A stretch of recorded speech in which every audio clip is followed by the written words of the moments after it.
The long road to freedom was made considerably shorter by the hilarious antics of the Perfect Information podcast. That is why I'm nominating them for this year's Golden Geek Awards.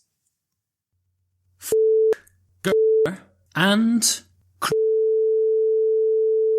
are just some of the words that you may hear in today's podcast. Enjoy.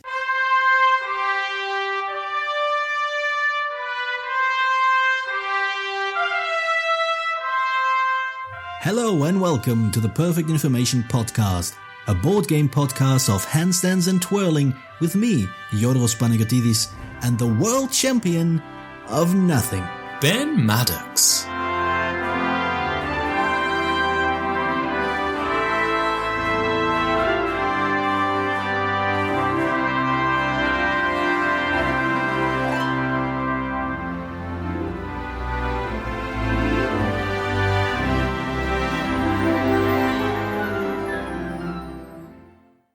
Welcome back, Georgios. Where have I been? I don't know, but it's... right. I mean, you're looking incredibly bronzed and sexy today. Yes, I put on orange spray. It's all the new rage right now. Oh, you've missed a bit on your chin, Georgios. No. No? No, it's supposed to be empty. Like your soul. Sure. Like the dead stare of my eyes. But you're looking That's the great thing about, an audio podcast. You can make all these comments about visuals and they totally hit the target. Are you implying that I'm not telling the truth, Georgios? Are you implying that I'm imparting to our good listeners, of whom we adore... Of whom? Fake news. I don't know. It sounds like an intellectual way of forming a clause in a sentence. Right, I don't know whether it's right or not, Georgios. You did use the word clause, so kudos for that. I mean, I didn't really get much education. No. I come from a poor family, Georgios. I was raking muck and mining coal in my youth. Well, good thing you didn't mix it up then. Raking coal was actually what we used to do as a form of entertainment on a Saturday night, Georgios. Is that a euphemism for masturbation? No, Raking coal. not everything is a euphemism for masturbation, Georgios. I'm sorry to tell you, yes it is. 99% of stuff. But raking coal is where you get your grandmother. Oh no, that sounds disgusting. And you give her a rake. No, stop talking. Are you trying to shut down my quaint folk practices, Georgios? No, I don't want to hear about these weird sexual fetishes involving your grandmother and a rake. Not everything is sexual, Georgios. I know you're Greek and everything. I know you're Greek, but not everything is sexual. Sometimes it's about good, homespun family entertainment, watching your grandmother rake bags of coal while you dance around and cry. What do you call this act? Anyway, so, this week, I'm reading a book at the moment on the history of confession within the Catholic Church. Okay. No, I am. This is genuine. I'm reading this book. No, I believe you. It's nothing to do with what we're talking about today. Except, good thing you brought it up then. Except I've learnt a new word. Is it book? Well, actually, yes, kind of. The word is encyclical. Okay. And an encyclical is like an edict sent out by a pope. So, don't... I can see so many parallels to current world politics, but go ahead. Don't use the Johnnies. Okay, yeah. Don't say Jesus had short hair or something, He didn't? No, he's got long hair. Haven't you seen the T-shirts, Georgios? I'm quite certain that was Ewan McGregor. Well, I learned this word encyclical. Mm-hmm. And so you came up with this idea for a topic. I did. And so I came up with the title, which... excellent. Which I thought, I'll have my 2 cents. I've titled it The Board Game Encyclical. Well done. Thank you. And it's kind of this, I guess what we're trying to talk about today is what's unique about the hobby in terms of the excesses it doesn't share with other forms of media. Mm-hmm. And, sort of the virulence and the... Yeah, well, probably slightly less use of coke compared to, say, Wall Street or Hollywood. Oh, I wouldn't say that. Good point. Have you seen the waistlines of these people, George? There's a lot of coke being drunk. A lot of coke. Okay, go. Oh, sure. And so we're sort of talking about, and we're going to refer to the excesses of other things and what makes board games less, whether it's possible that this continues, and also the encyclical part is how we as a group sort of portray these elements that we feel are positive and good and I guess almost immune to the excesses of other sort of gaming media. I'm going to start, Georgios, by asking you what you think are the sort of socially unique elements to gaming, to board gaming? Well, I think the act of gaming, of board gaming specifically, is the fact that it's a group activity and it is based on interaction. I mean, you can have a lot of group activities with other forms of media. I mean, watching a movie in a cinema is a group experience, but not necessarily group activity, even though you're all doing the same thing, sitting, eating popcorn or whatever, and staring at a screen. And you're experiencing the movie at the same time, and it's part of the great magic of movies that you're in this group together, that you have this experience with other people at the same moment. Everyone's excited at the same moment, more or less. Everyone's scared, stuff like that. Being awash with this feeling of within this group is part of what makes watching a movie in the cinema special. But you do not have a lot of interaction there, and you do not have a lot of conscious interaction with people sitting around you. I mean, I'm unlikely to have any sort of interaction with the people sitting 4 rows in front of me or behind me. You have other forms of entertainment, let's say sports, where you have a bit more interaction. Whether you are part of a sports club and you're playing football with one another, or whether you're part of a fan club of a football team, maybe. You have books, which are obviously a fairly solitary affair. They're very, very deep and can be very rewarding. Can be dull as well.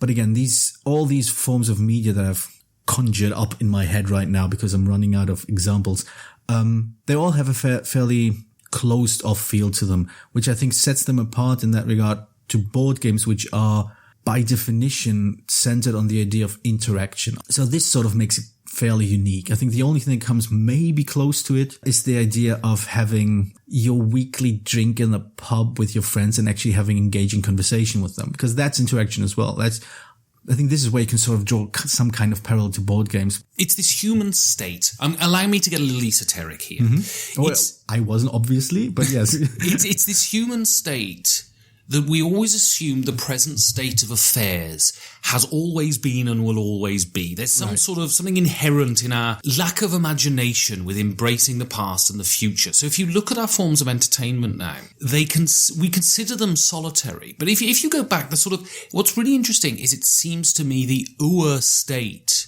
of human entertainment is inherently interactive. Mm-hmm. You go back to Shakespeare's theatre, for instance, and it wasn't the nice, calm, middle-class, respectable bourgeois thing that the Victorians turned it into. This was a bawdy, interactive art form in which the audience contributed to the action, not as much as the actors, but certainly did. It was much more akin to stand-up comedy than it was to the theatre that we know now. And if you look at video games, they're a great example. The minute you have network connectivity, the first thing they do is they bring interaction between other players remotely. Yeah. Mm-hmm. It starts with a LAN party, then goes onto the internet and all of this. Yeah. It is this constant desire, I think, we have as an animal to make our entertainment to make our entertainment communal. Yes. And an interchange. Film can't do that, but we still try to. But sing along a Sound of Music, the Rocky Horror Picture Show shows, sitting around there's nothing better. You have those moments sometimes when something happens in a movie. I went to see Star Wars and something happened. I can't remember what happened, but something happened and it was, and you say there's no interaction with the guys 4 rows in front of you, but that's not necessarily true, because when something big happens, everyone's head turns round and everyone wants this communal thing. And board games have it baked into them in the way some sorts of media don't. And I think that is unique because there is a desire on the part of the human animal, I think, to make everything communal, right? Oh yeah, I agree. I think two small additions. I think with movies and books and most of these monodirectional media, the talking about the media, talking about the film, talking about the book you've read is part of the communal experience. Absolutely. It's part of the hobby, which is slightly lessened, I think, but not completely removed with board games. Because the fact that we are making a podcast talking about board games and people are willing to listen to it, I think also taps into this idea of wanting to join in, wanting to have your head filled with thoughts about your hobby, about this thing, of this piece of culture, this media that you're consuming. And yes, the other point, I would still argue that there's no interaction, but there is a shared experience. And I think with board games, you kind of have a merger of those two.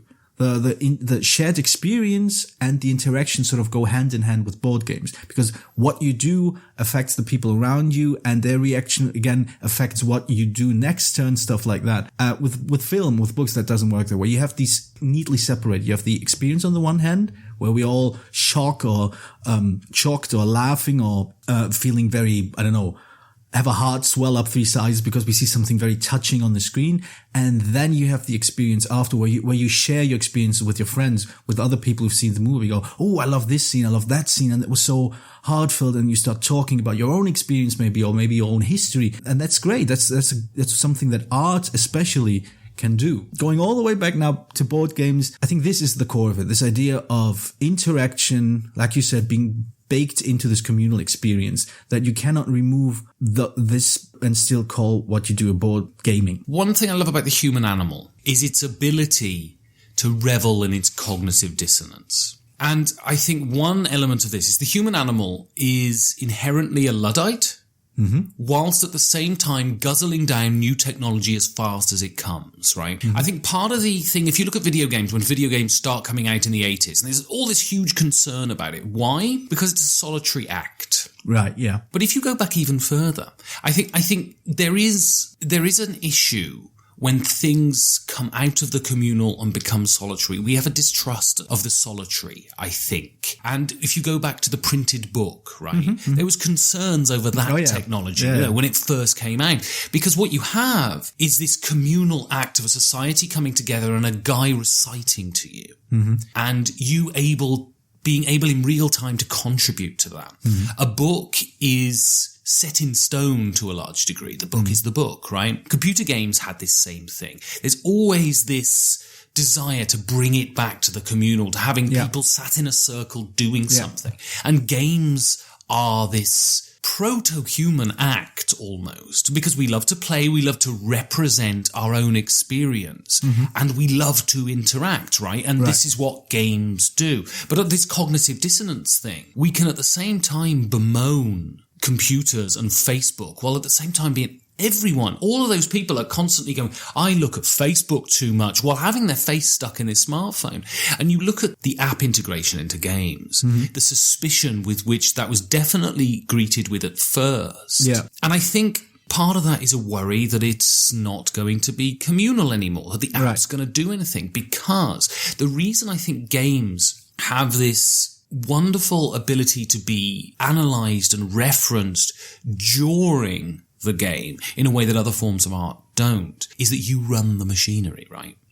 You're running the machinery yourself. So you can just stop the machine for 2 minutes and go, blah, blah, blah, blah, blah. Oh, okay. And then you start the machine again. With a computer game, you don't have this option. The computer's running the machinery for you. You can hit the pause, but it ruins the experience. Whereas games, and this is the concern with apps, right, is that there is a love of running the machine yourself. Oh yeah, that I agree with. I think, yes, there is a certain joy and pleasure taken from, as you said, running the machinery, being the person who remembers the rule, enforces, for lack of a better term, the rule, who sort of applies things, sort of moves things around as you set up the next turn of the game, stuff like that. There's a certain very basic tactile pleasure that's part of it. That's part of the engagement with the board game. But it's not just the tactility. The tactility is absolutely an element. I was playing First Class last night, and there's a really nice thing about putting out the cards at the beginning of the turn.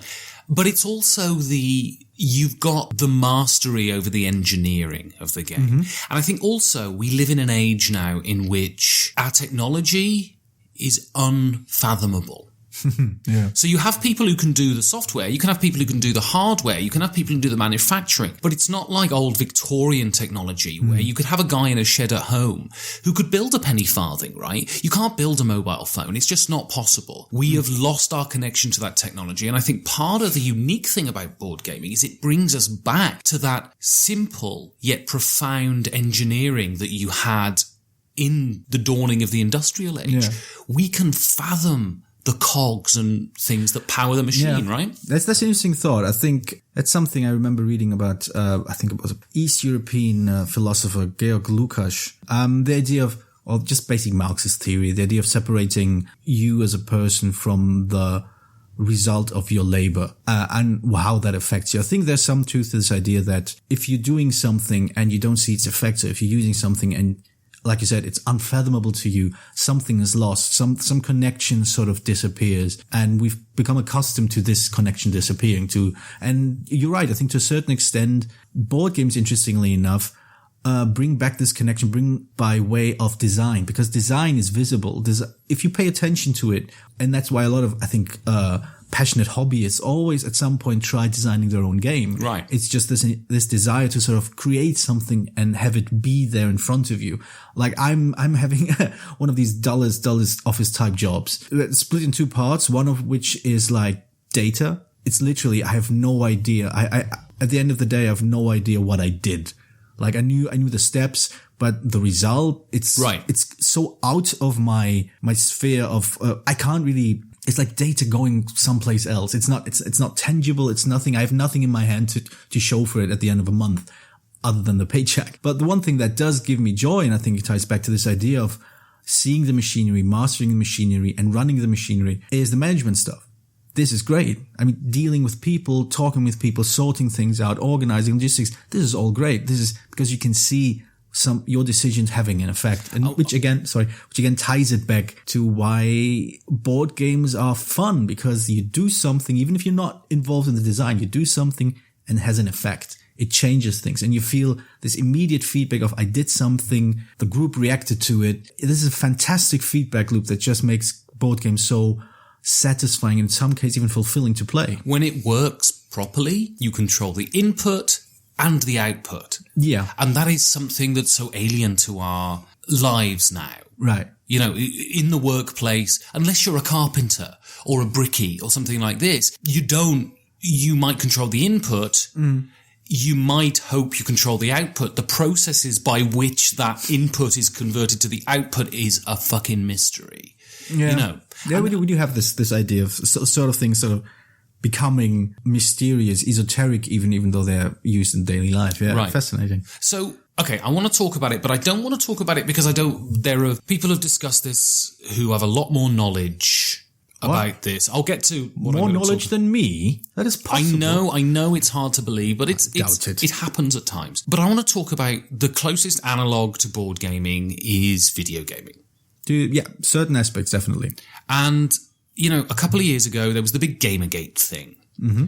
And it started off as this ostensibly argument about authenticity in game journalism. Ethics in game journalism was, in fact, the buzzword. Yes, it started a bit earlier. There were other things, but yeah, that was one of the waves, was ethics in games journalism, yeah. And it seemed to me that was just a pretext to unleash vitriol, right? Yes, without a doubt. And it became very politicized very quickly. Mm-hmm. And people shot to both sides of the argument. Mm-hmm. And there was very little space in the middle, and there was a lot of virulence. I'm not apportioning blame here. People can decide where the blame lies, but there was a lot of virulence. Mm-hmm. You constantly hear these stories about this lack of restraint on video gaming. You hear people say all the time, I'm playing Call of Duty on the internet and I've got some 14-year-old calling me the fucking biggest wanker in the world constantly for the entire time I'm playing. There are far worse things, but yeah, I know what you're getting at. Well, I was trying to be restrained, Georgios. Yes, that's still restrained. The kind of language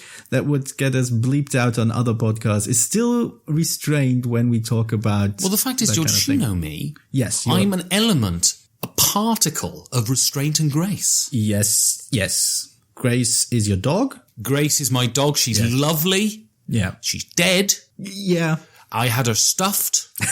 I had her stuffed with fish paste, which gives her a nice aroma of fish. I love fish paste because when I was a kid, we used to have fish paste sandwiches when I went on a school trip. So it reminds me of school trips, Georgios, to Alton Towers.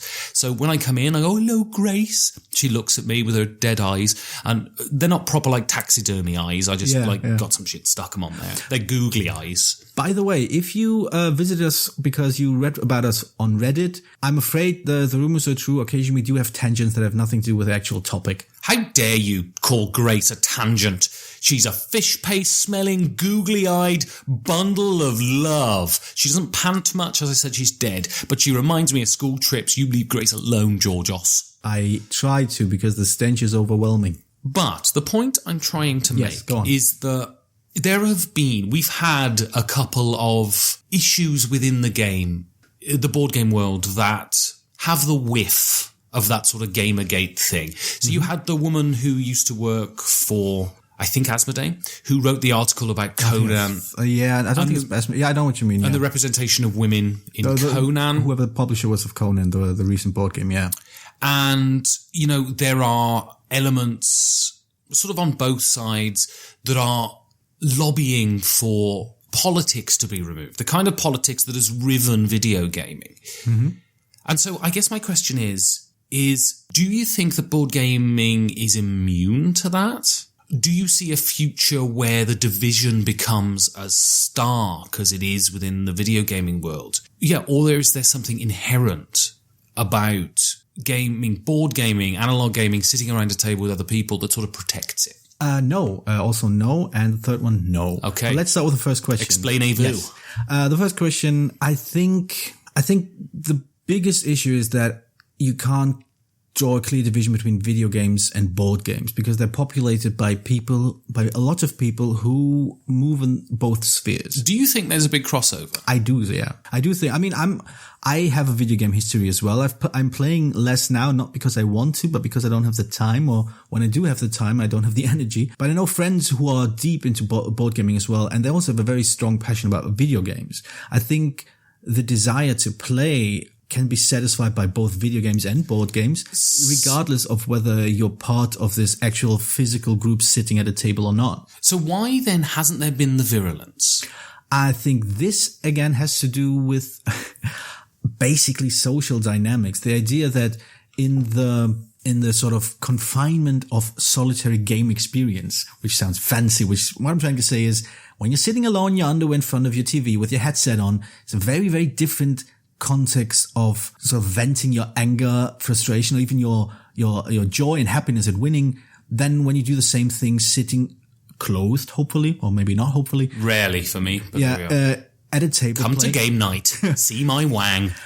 Sitting at a table playing board games together. The simple fact that when I sit across from somebody else sits across from me and they behave even remotely like some, let's say, bad apples, to be generous here. Some twats, I prefer to call them. Sure. In the video game hobby might act, they would get immediate feedback. They would the group would not physically or openly reject them, but you immediately get them sort of pulling back, feeling awkward because they're getting loud, they're getting abusive, they gloat to an extent that's just not appropriate. And this immediate social feedback you get when the group immediately shows you, we don't like that kind of behavior, that does affect us. And that's a good thing. I think you're right. We are social animals. I think you're right. I mean, what we don't like, what the human animal doesn't like, right, is excesses of behavior. We find it threatening. If we're in a sort of social situation and someone's excessively happy, it's concerning.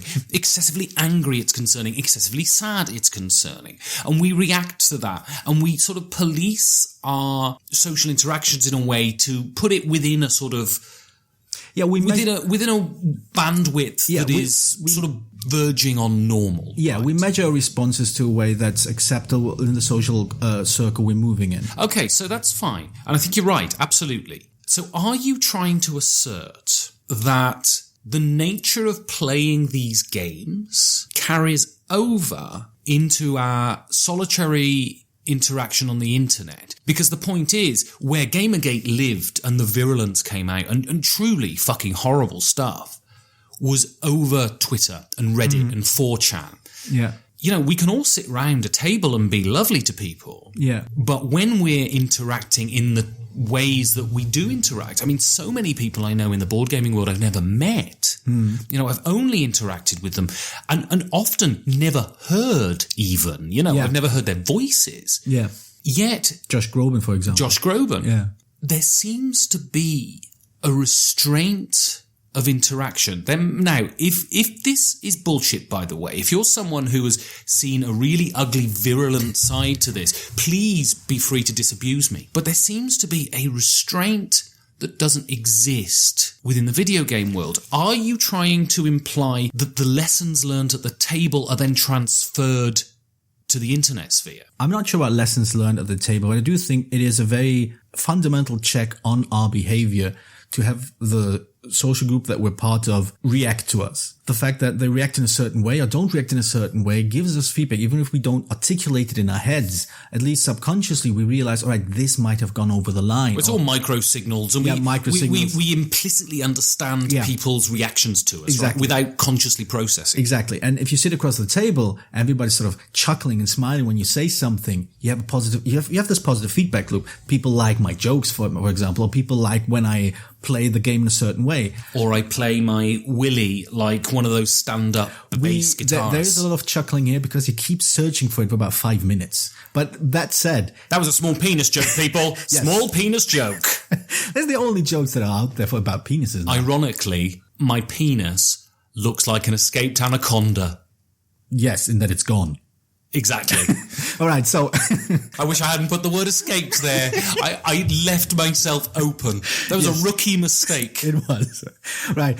But this element is basically gone in online interaction. You do not see these people. You occasionally hear these people. Yeah. Let me just finish the thought here. You hear these people, written especially. When it comes to written interaction, when you have forum discussions, the most you get is either somebody aggressively disagreeing with you, sort of limp-wristedly kind of half agreeing with you, but making a different point. But you do not get this immediate interaction, this sort of checks and balances, if you want, of real life social interaction. And this is sort of what measures behavior around a board gaming table, which is not to say that in a specific group with specific individuals, you might have equally awful behavior among players, equally this kind of toxic, hyper-masculine kind of trash-talking and aggressive language that sort of prides itself on its appropriation of sexual abuse metaphors, all these kind of things. I'm sure there are groups out there that play that way, and if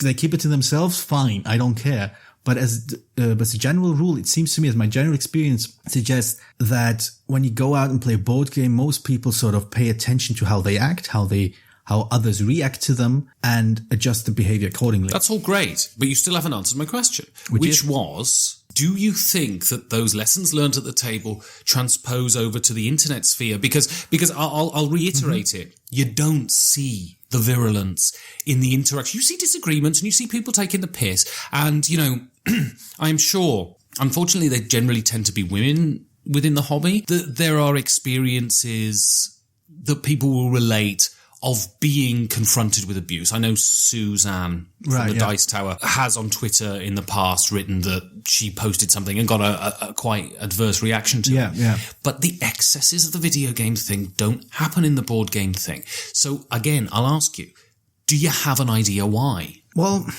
because I think partly, the reason is, as I said, you don't have these checks and balances, but the reason why you do not, I don't think you can easily transfer one to the other, in that sense that I think most people more or less understand that these are different contexts they're moving in. That, it's the same way that the way I behave at the office is different from the way I behave around my friends. It's different from the way I behave in front of my parents, and so on. We all understand, and there's nothing sinister about it. We all understand that we have different dynamics in different contexts. We have different sets of behavioral rules. I can't talk about, say, my parents about my sexual proclivities, but I can talk to them about my girlfriend. So it would seem weird if I talked about But the question I'm asking is it seems to me that you could make a logical argument using evidence of the board game interactions on the internet, right? That our respect for each other face to face has led us to be more respectful in the internet sphere. And what I'm asking you is, do you think that's a plausible argument, or do you think there are other factors involved? Is it baked into the social interaction of gaming that then bleeds into the discussion of games in other spheres? I think it's a bit of both. To some extent, I think a plausible argument could be made that such a transference happens in the way that everybody learns something about the way they act or the way they should act towards others in one context and then applies it to a different context if it seems appropriate. But then there are also a lot of these other factors. The fact that once you move into a, say, video game circle, a video game group, so to speak, you obviously pick up the social cues of how things work there. So I think it's a weird mixture. Yes, you can learn from one and apply it to the other, but it works the other way around as well. You can learn social behavior and competitive behavior from video games and then try to apply it in board games. And that's how you occasionally get people who seem really not always, occasionally can get people who seem overtly aggressive and gleeful at, doing something very simplistic. I think a plausible argument can be made for that. Mm-hmm. I just don't happen to believe it's true. I think there are a number of factors. Exactly like you said, the cultural context into which you enter doesn't accept it. So if you come in using C words all over the place and being massively misogynistic, people will shut you down very quickly in a way they won't within the video game discourse. Mm-hmm. Also, I think it's a demographic question too. I think board gamers generally tend to lean a bit older. Mm-hmm. So I think of my board game group that I was at last night, and this is, I would say, young for a board game group. And I'm thinking of the youngest person there, probably about 25, right? Right, yeah.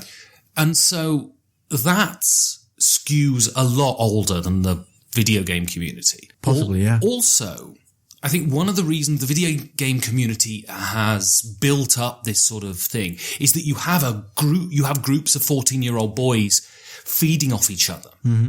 There's an empathy deficit in younger people, right? Empathy is something that you learn, the subtleties of empathy and understanding that is something you develop as you get older. 14-year-old kids don't have it.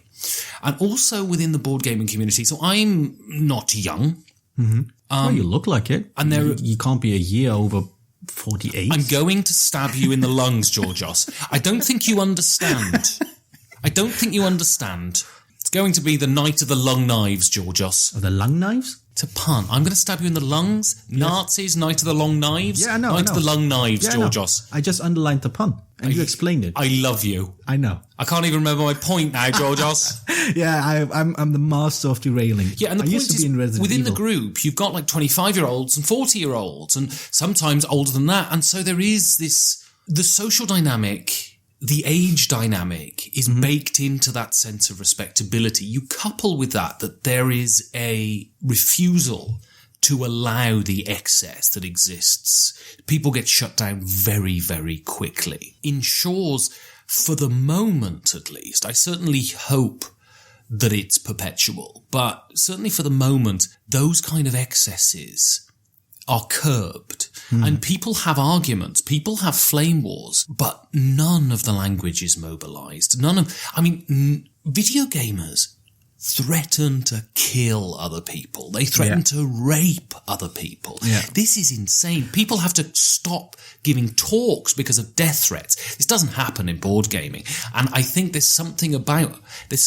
the age, but also I think there's something about, I'm going to contradict myself now. There is something about sitting around a table, learning those social lessons and those social dynamics being baked into the activity that you're doing that curbs you. Well, yeah, it's sort of, the social cues are apparent and they lean towards the, let's say, some sort of natural equilibrium, some sort of calm, some sort of relaxed atmosphere. And I think the only thing I would add to what you said is that I'm not quite as convinced that part of the vitriol that we've seen in the lower regions of the video game hobby have to do with young boys. I think, yes, there's some young boys in there who let's be honest, young boys. These aren't young girls in general.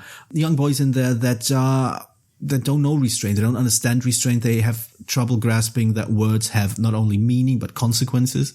But I think it's moving culpability away from grown men in their 20s and their 30s who are just as willing to sort of unleash their vitriol, unleash their frustration, to sort of vent everything that they're unhappy about within this contained space of video gaming. I think I think it's kind of scary, but nonetheless fascinating that this space not only exists, but is actually used knowingly or intentionally to sort of let off steam in a video game. What I'm trying to say is I generally agree with you, But let's not blame just the young boys. The young men are just as awful. Yeah, you're absolutely right. So finally, we have these elements of board gaming that are good.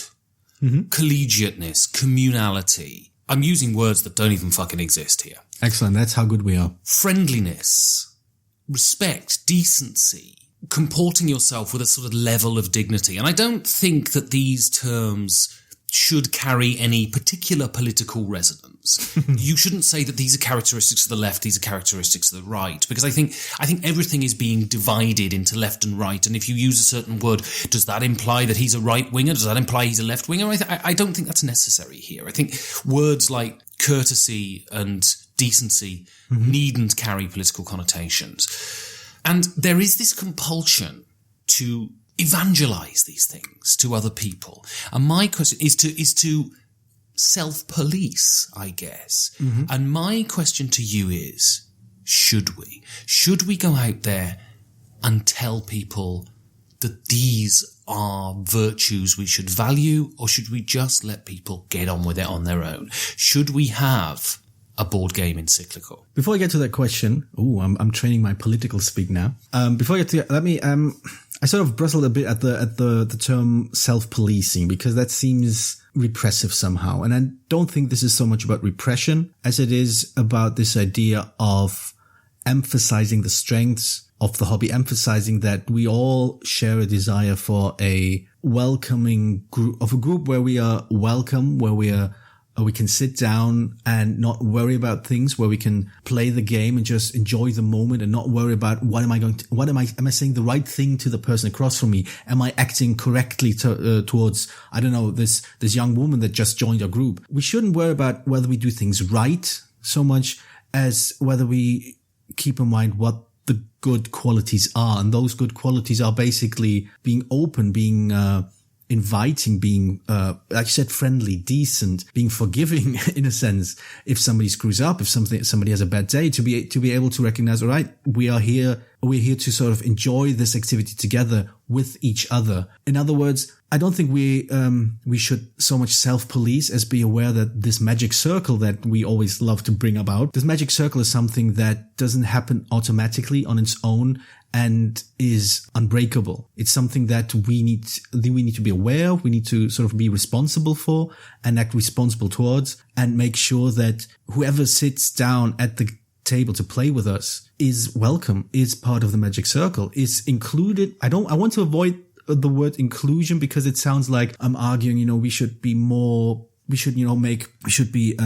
treat people who aren't represented enough in board gamings, and there are enough people who aren't represented properly, differently somehow. And I don't think we should. I think we should think about all the benefits and privileges we enjoy as straight white men playing board games, and see how we can transport those privileges to everyone who isn't a straight white man. Someone posted on Facebook that they wanted to start a game group and they wanted tips. Right. And I wrote a load of tips, practical stuff, make sandwiches, blah, blah, blah, blah, blah. Yeah. And my final tip was restrain the urge to write a list of guidelines.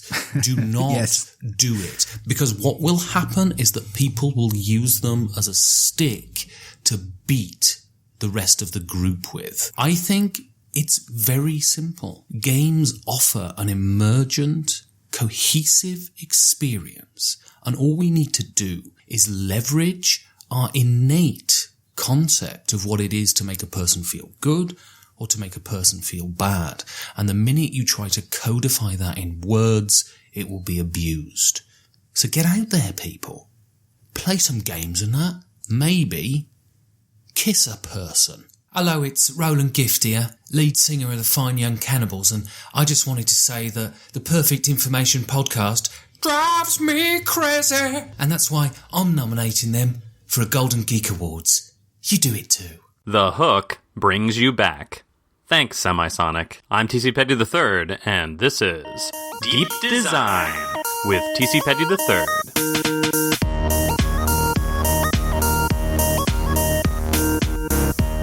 The Hook. So, one of my friends at work came up to me the other night. Hey, TC. So, I know you got your laptop over there and you're working on game design shit? Yeah, I've been thinking about it, and I wanted to try and make a game.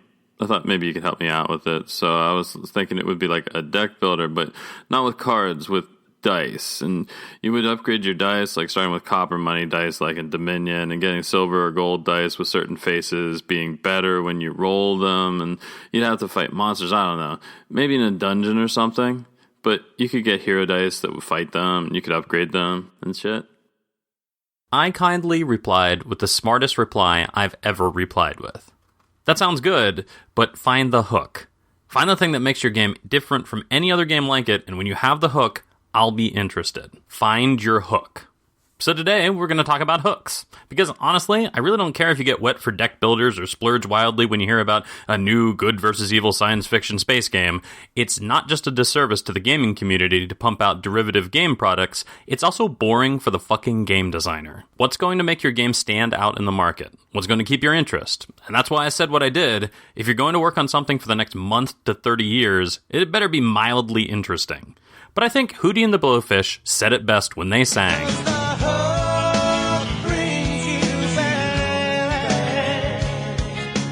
Sometimes the hook doesn't bring you back, sometimes it just gets you in the door. The hook, and the hook that brings you back. So, before we jump into solid game design and various ways to consider gaming from a more elitist, erudite, analytical, and practical form, I think we should talk a little bit about the less savory ways to attempt to entice your victims, I mean players, and talk about the types of cheap hooks that don't necessarily bring you back. But if you're looking to cash in on this whole game-making thing, you're probably going to Scrooge McDuck dive into your vault of gold coins from abusing one of these three things. Gimmicks. A gimmick is a hook that induces delight almost immediately. It's an idea that grabs your attention just long enough for you to purchase it. A game that relies heavily on a gimmick is usually more of an activity than a game. Twister's Floor Mat is an excellent example of a gimmick. It's not a great game, but it did break down social inhibitions and force adults to be silly.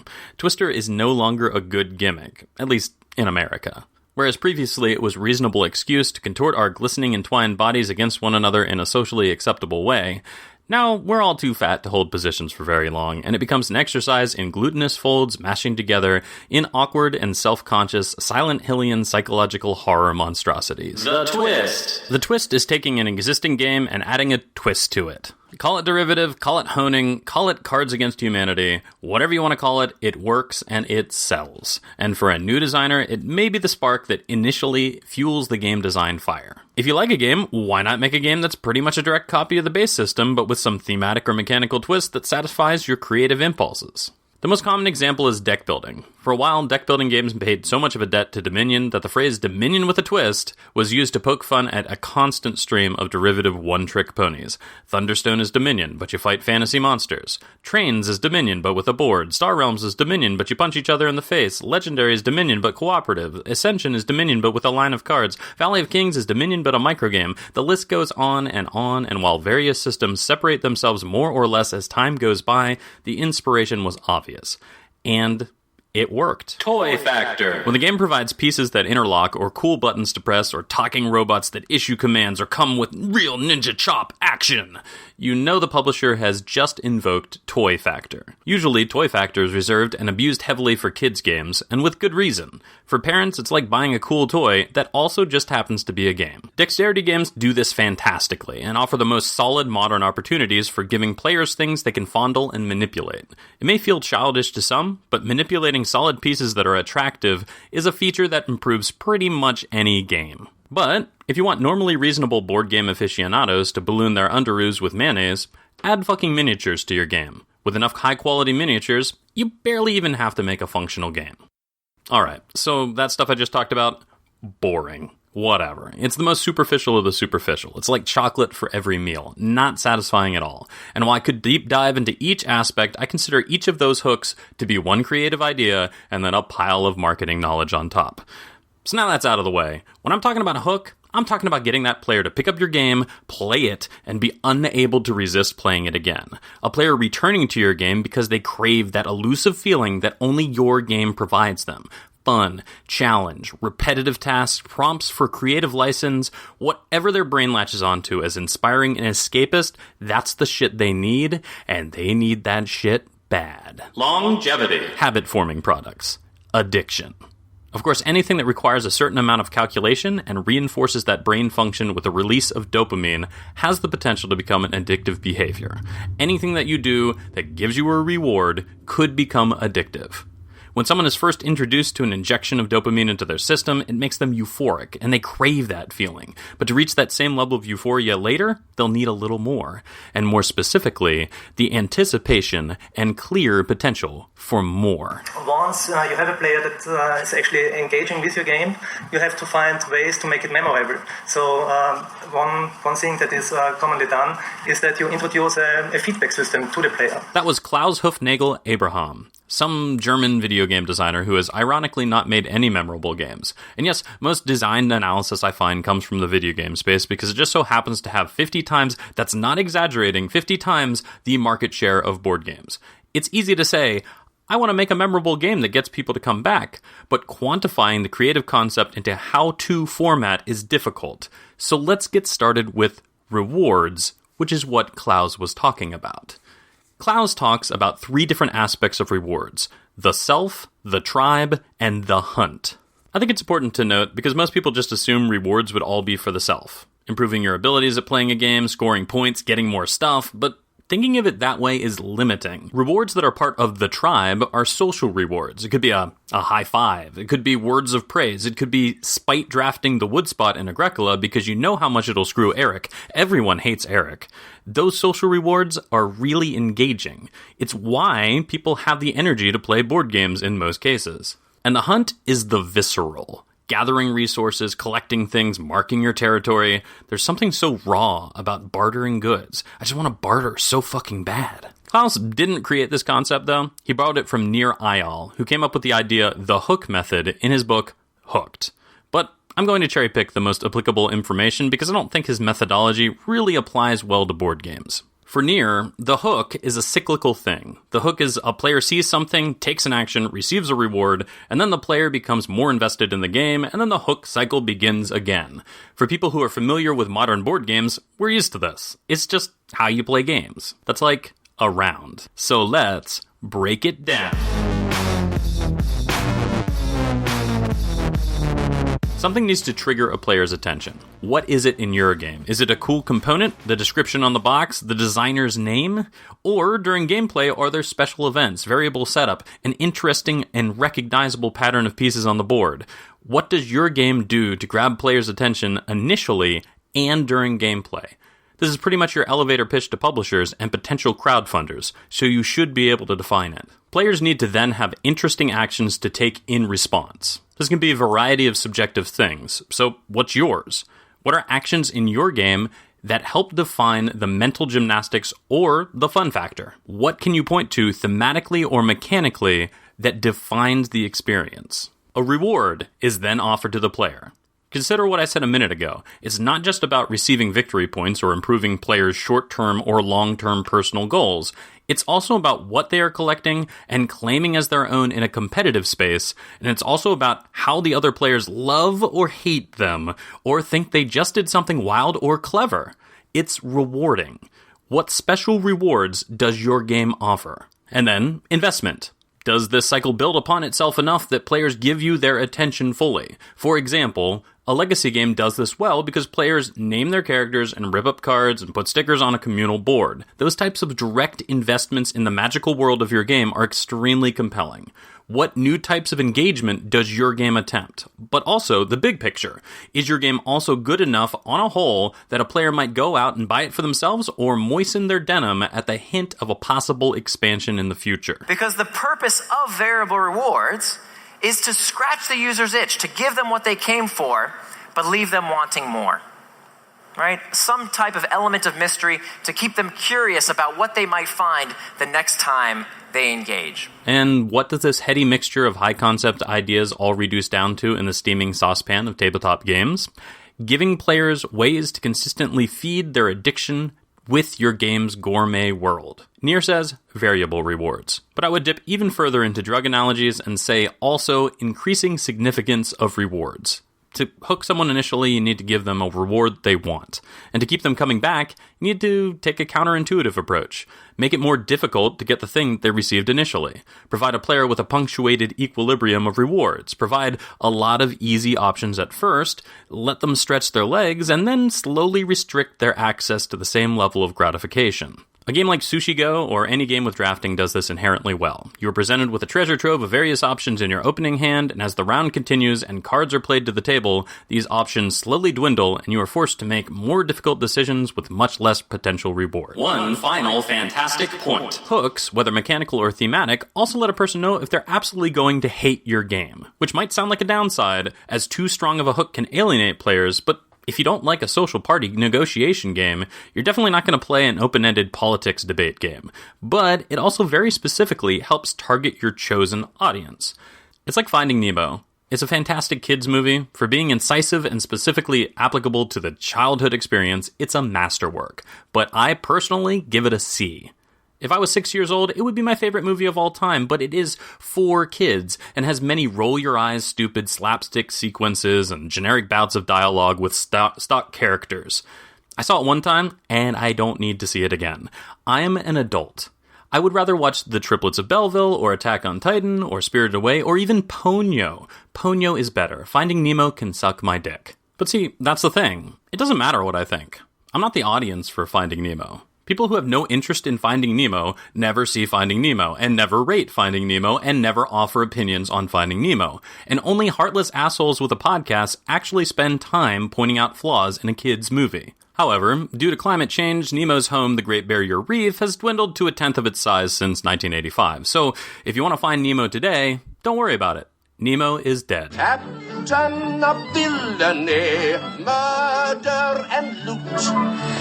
Eager to kill any who says that his hook isn't cute. It's cute! I don't think you need like 17 hooks for your game to work. In fact, it's probably better for a focused approach to avoid subduing the impact of an individual hook with tons of them. And whether it's a thematic hook with an immaculate game world or a mechanical hook with a really interesting stock market system, it's not important as long as that thing stands out and intrigues players endlessly. Just like that Bare Naked Ladies song says.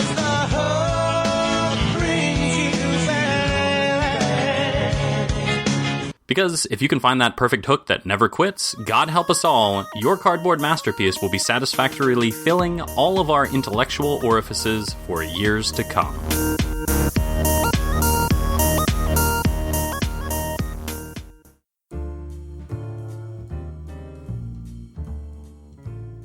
Certainly not lame. It's got some fame. It's here to not defame. It's YOLO-games.com. I still don't understand why your career as a hip-hop artist hasn't taken off. It did. I was very famous in the early 90s. Really? Fatty Shees.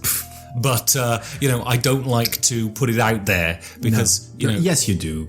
I mean, this is a very respectable podcast we do, and if people think, is that Fatty Shees doing a podcast? Then imagine the hundreds and hundreds of people who wouldn't come. Actually, the Fatty Shees community is quite big on the internet. Maybe they would improve our download numbers. Probably. Yeah. Anyway, what have you chosen from YOLO-games.com, Georgios? Having recently revisited a classic in my game collection, I'm reminded that the second expansion for Battlestar Galactica, named Exodus, is superb.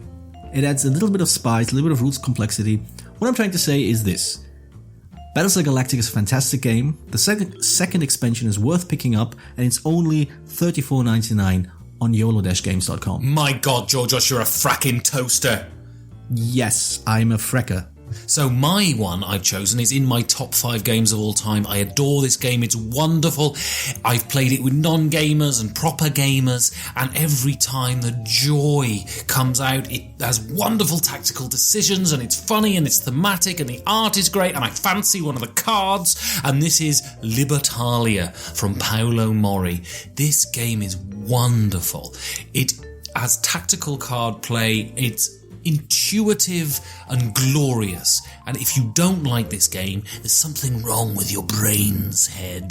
There's something wrong inside the brain head. So go out, get Libertalia. €37.99? That's cheap at 9 quintuple the price. So get out there, go to YOLO-games.com, and what do you say to those people, Georgios? By my recommendation, not his. Fatty Shees.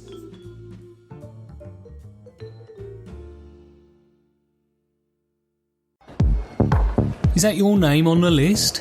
Well, get in there then. Get to the bar and get buckled. Welcome to the guild. Georgios. Ben.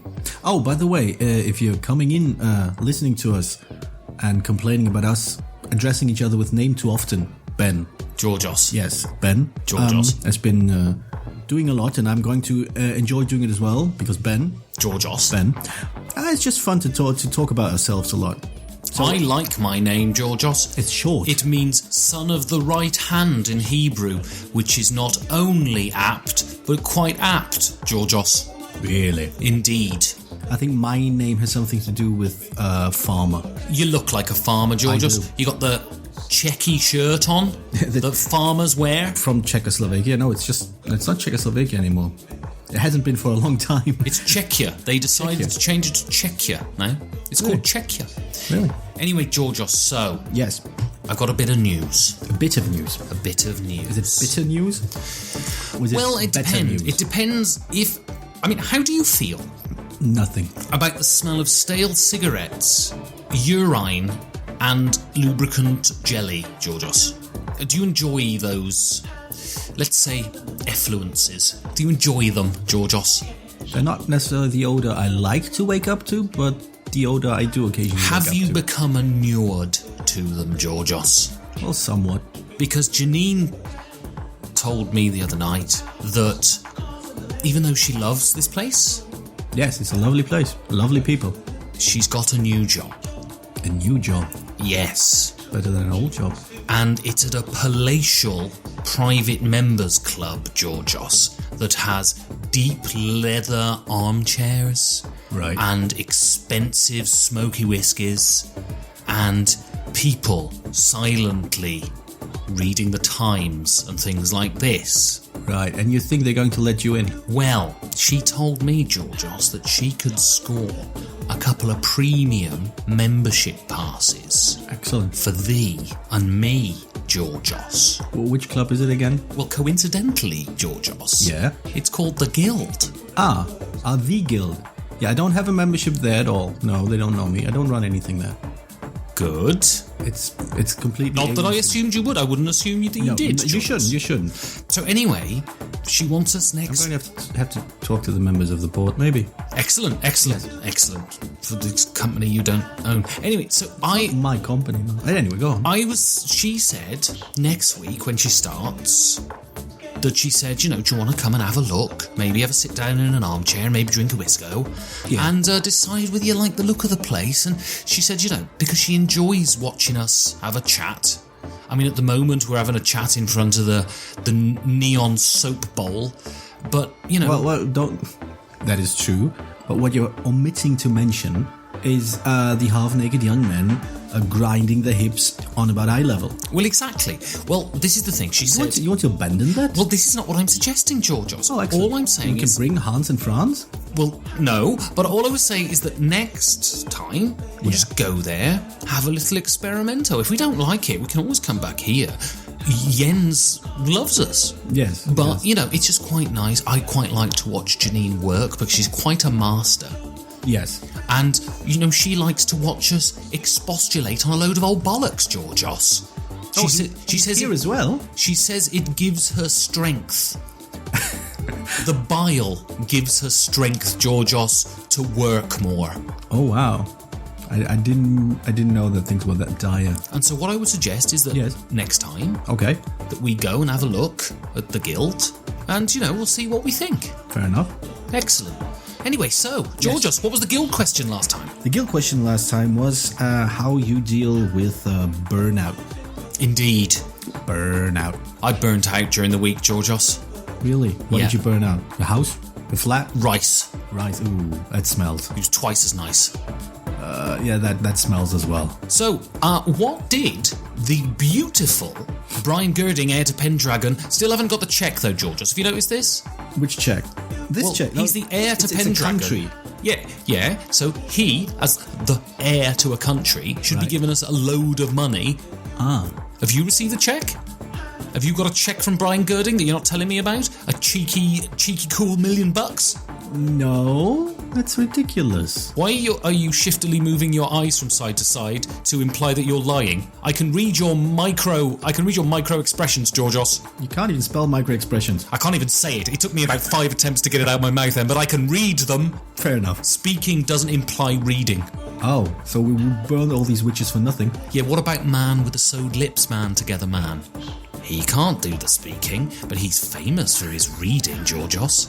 Brian Girding said, I used to have this problem every so often.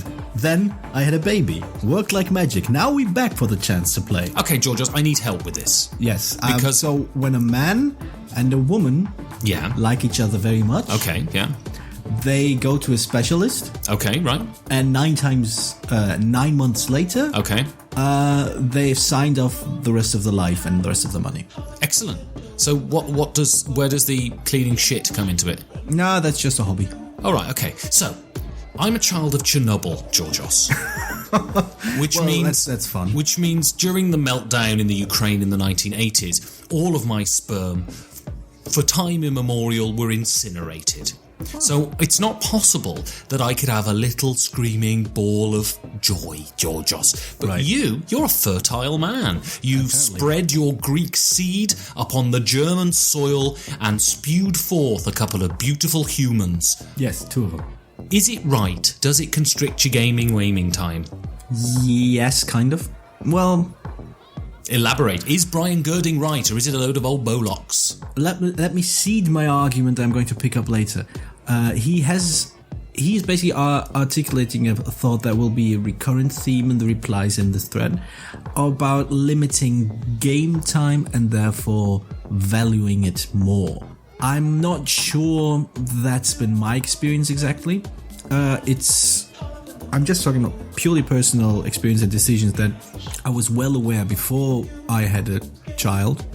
I was part of making a child. You didn't have the child, Georgios. Exactly. You don't have the insights. I do not have the insights. Yes, that's right. No, what I'm saying is I was quite aware that gaming was important to me, it's just something that's really central to how I relax, how I unwind. It's very, very important part of my daily routine, my weekly routine. And I noticed that when I don't get to game during a week, I get a bit stressed, like this low-level stress that sort of get a bit cranky, literally. That's when you kill all the people, right? That's what. Yes. You take them up the alleys and you knife them. Well, yes. Everybody needs a second hobby. Anyway, my point is, knifey alley, you call it, isn't it? Yes. Remember that mention about lungs and knives? Exactly. The night of the lung knives. Yes. You're giving me ideas here. Anyway, I don't want to go up knifey alley, Georgios. Don't take me up knifey alley. Well, then don't interrupt me. Sorry. My argument is basically I made a very conscious decision to always keep a little bit of time to game, like aside for gaming. It was a conscious decision. I was aware that I was going to have new priorities with the kids. A balm to the soul. Yes. Is it also about... Sorry to interrupt, but this is a genuine question now.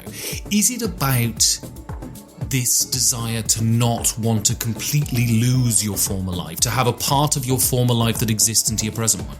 Maybe, though I that might be true to some people. I didn't feel there was this huge cut, like life before and life after. I used to compare it to starting a new job. Right. In the sense of it completely changes your lives, it completely changes your schedule, it completely changes your priorities, because this is now how you earn a living. But that doesn't necessarily mean it changes who you are. Right. I feel the same way about having kids. It completely changes your life. It completely changes your priorities and the way you structure your day and your week, your months, your year even. But it doesn't change who you are. So the things that I felt defined me, were part of me, I saw it made no sense to me to give those up just because I had now a new responsibility. Basically, I think I stopped gaming for 3 weeks when my son was born, and for I think 2 months when my daughter was born, and that was it. Then I went back to gaming again. I don't think I value it more. I'm just constantly reminded that when I do miss out gaming once a week, I'm keenly aware of just how much suddenly I'm angsty, I'm just more tense. I don't have this calm that I usually go into work week into with. So we'll move on to a man who I assume only has one testicle, and that's Ivor Bolokov. Yeah, that is a good name. His username is Obollocks. Is it Bolokov a way of, screaming at each other very loudly and seeing who's, the screamiest? A Bolokov, yeah.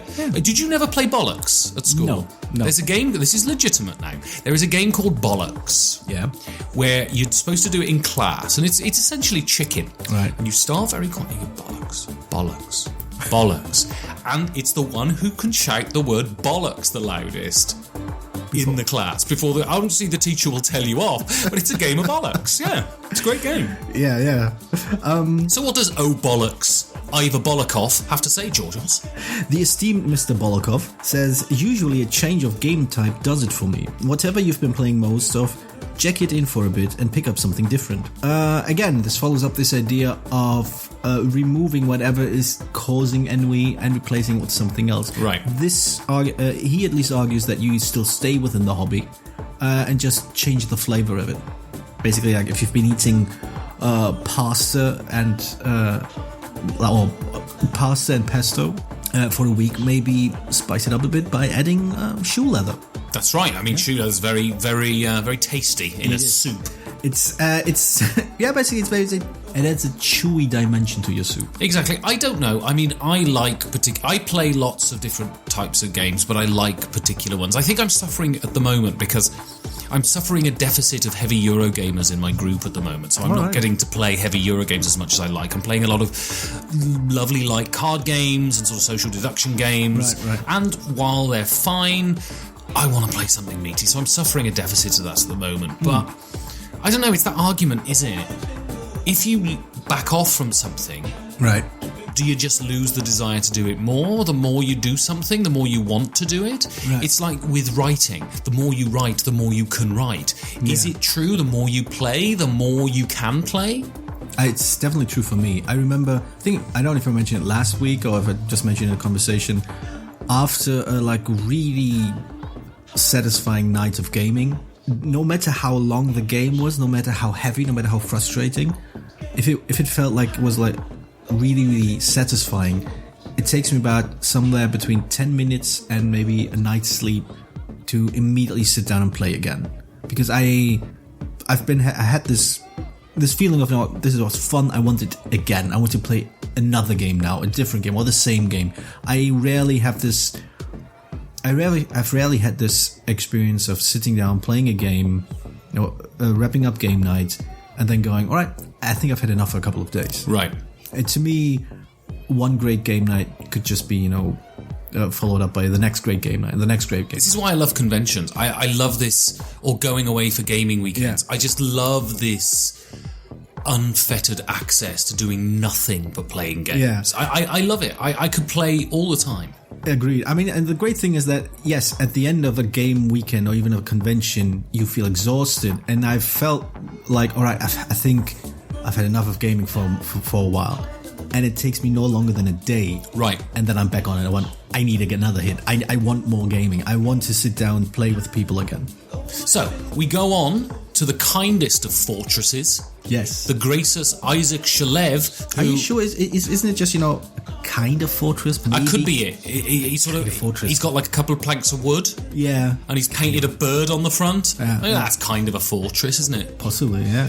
And also, which is interesting, he's kinky sex pervert. Georgios, if you listen to the latest episode of On Board Games, he comes out as a kinky sex pervert. So we do have something in common then. You and him do. Yes. I don't have the sex. You don't have the sex. Because yes, the ladies don't like it.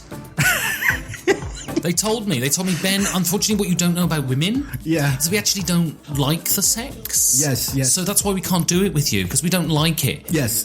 Generally, it's not you, Ben. No. I'd like to stress that. It's not you, it's us. Yes. So you can't do it to it. Yeah. It's what I've heard as well. Yeah. So what does Isaac Shalev Dirty Perv say? It's not something to be cured. If you don't want to play games, don't play games for a while. Either the desire will resurface or it won't. Also, make sure it's not because you're playing with a bunch of jerks. The thing is, though, there's this worry, isn't it? We talked about it on the last episode, but it's identification with who you are and something being your identity. No, man, I'm a smoker. I drink craft ale. I listen to heavy metal music. You know, these sorts of things that define you. And there's this real worry. People don't want the desire not to resurface. They identify themselves as gamers, and that's a cause of real angst. The desire that the thought that one day you won't like it no more, and you lose all of this community is a real fear, right? Yeah, I can see the worry about losing the community. Yeah, I mean, I mentioned it before, and I think I want to bring it up. First of all, the little addendum is brilliant. Absolutely, it's 100% true. Maybe it's not.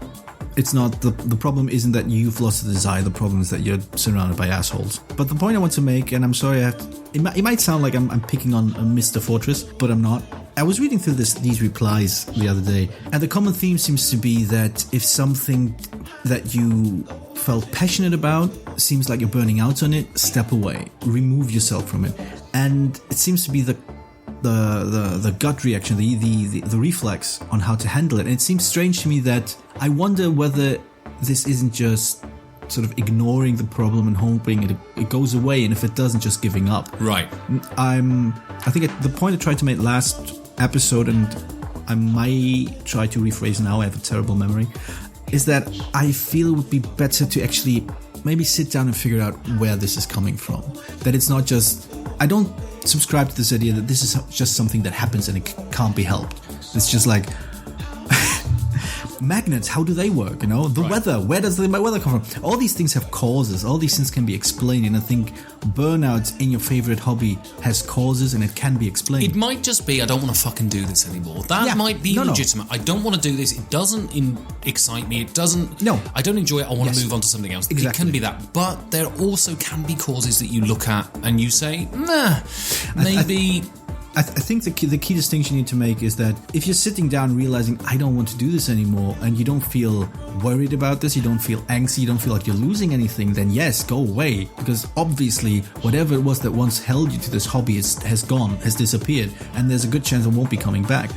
But if you are legitimately worried about burnout, if you're conflicted about you want to like it but you can't, then there's an issue there. And I'm not sure that it's really that helpful. Just look away and hope that it solves itself. You need to sit down, do the hard work of actually going, why is this happening? I know if I look into myself, I realize I love this hobby, I love this activity. Why can't I bring myself to enjoy it again? And I think, maybe looking away doesn't work. Maybe sitting down. And if the conclusion is I just don't love it anymore, that's fine. But there could be other reasons. Yeah. Well, all right then, Georgios. So I just wanted to give you before we go... I get gifts? No, just an update. Oh. You know, we talked about the old baked potato Valentine's Day gift last time. Yes, how did it go? Well, let me put it this way, Georgios. I've had to take vitamin supplements to replace all the fluids I've been losing over the last week. Georgios, you know what I mean? Lots of crying then? No. Absolute rapturous joy. She opened the thing and she looked, and there was a moment of bemusement, Georgios. Right. And then suddenly it dawned on her and she just said, "You are the greatest, most original man I've ever met in my life, Benjamin M. Maddox." M is not even my middle name. Yeah. And she just jumped on me and ravished me there, Georgios. And she said, "I love baked spuds, Ben. I love you." And then we rolled around like rutting stags for basically a whole week, Georgios. I can't believe how successful baked potato, cheese and beans was. If you want to spice up your love life, Georgios, get some of that in it. I'm fine. Say goodnight. I think I'll have another drink. You can replace your things, Georgios, you can prototype your things, but there's one thing that Spiel Pro does on top of that can help your gaming experience blossom like a beautiful red flower bursting out of a pupa. And do they sell medical marijuana? Yes, they do, yeah. Excellent. Yeah. That's an under-the-table thing, though. Alright, under the website as well. Exactly. Behind the website. But you can accessorize your games. You can make sure that your handy-wandies are not taken up with things so you can smoke your joints. So Spiel Pro... Don't you smoke them? What do you do with them, Georgios? Well, you treat them as chewing tobacco. Anyway, so that's why Georgios has never been stoned in his life, but they sell things like what, George? Just card holders and things? You can put your cards in? Yes, pretty much. I think I can highly recommend some of these cards. Well, not these specifically, but I can highly recommend card holders as an accessory in a game. One game I really like, Tragedy Looper, has this overview card with very, very central information. And you need to keep an eye on it as you look at the board. And since my neck muscles are very, very atrophied, it's far easier to put them on a card holder and then just, look at the card, look at the board, just, slightly shifting your eyes. It's fantastic. I highly recommend people who have like cards to look like cheat sheets and stuff like that. Get yourself some card holders. Put them on there. Fantastic. Tiny, tiny little thing, but works like a charm. These are the kinds of things that just elevate your gaming experience from all right to damn, what a night. So get down. Holy crap. I know. It's a Fatty McShee's coming back. That's it. I'm all about the hips and the hops, Georgios. Definitely. So get to spielpro.com, tell them we sent you, put in the coupon code INFOPERFECTED, and you'll get all the discounts, all the love. And remember... Well, also there's buttons. And all the ladies say please, because I'm Fatty McCheese. You've always been single, haven't you?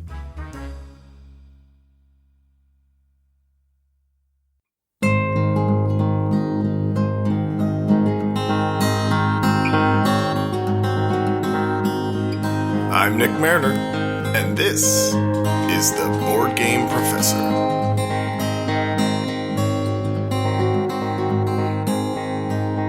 Hello everyone, and welcome back.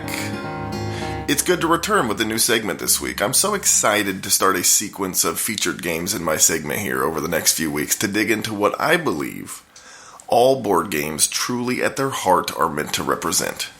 The unscrupulous and calculated domination of the proletariat. That's right, all board games. You can't tell me you can play Animal Upon Animal without screaming, "Workers of the world, unite!" I'm being a little facetious, of course, coming back to this larger conversation of how board games fit into social criticism, and if any game is a useful artifact for analysis. The answer is probably not. I also do research on film and television, but look, I'm not going to watch the reboot of Hawaii Five-0. I'm just not. Certainly not every game in isolation can be taken into a deeper conversation about anything much more meaningful than its own mechanics and production. But sometimes, a game comes along that is so singularly obvious in its intention and the observation it makes that I can't possibly avoid talking about it on a segment like this. For this week, I'd like to talk about Euphoria, from Jamie Stegmaier and Alan Stone and publisher Stonemaier Games. Also, you might be hearing throughout this recording a vague pounding sound. While I'd like to say I put that in there to create an ambiance of industrial labor to complement the theme for this segment, unfortunately it's just two construction dudes who decided 9 a.m. on a Saturday morning was the perfect time to let their hair down and just fucking hammer some stuff. Oh, the poetic irony of what they're doing and what I'm about to talk about here. Euphoria has a subtitle, Build a Better Dystopia. Any sort of dystopic fiction is a little hard to watch these days because, well, we're in these days. What dystopic nightmare vision could be worse than the last 4 weeks of actual life? But in this game, the goal of each player is to control their worker population and most effectively establish her authority over the population. Before I begin, I need to say I like this game a lot. The board's a little busy, which makes it hard to teach newer players, and it can be a little dickish like a lot of worker placement games, but as a game overall, I recommend it with confidence. At its heart, Euphoria uses a dice placement system, which is a game mechanism that I enjoy a great deal, appearing in other games like Kingsburg and Alien Frontiers. The way this works, if you haven't played it, is each player begins with 2 dice that act as their workers in a worker placement game, where the pips on the dice represent the level of knowledge the worker has. On a turn, the player will do one of 2 things. He could either place a worker die out onto the main action board, or multiple dice if they have a matching number, or retrieve any number of dice from the main board back into his reserve, either paying a cost of food or psychedelic happy meds to gain morale for the workers, or pay nothing and losing morale. In placing workers, players are trying to generate resources and commodities in an effort to build an effective engine and spread their authority tokens around the board. There are many moving parts in this process, but I'll at least highlight the ones that are useful for our purposes here.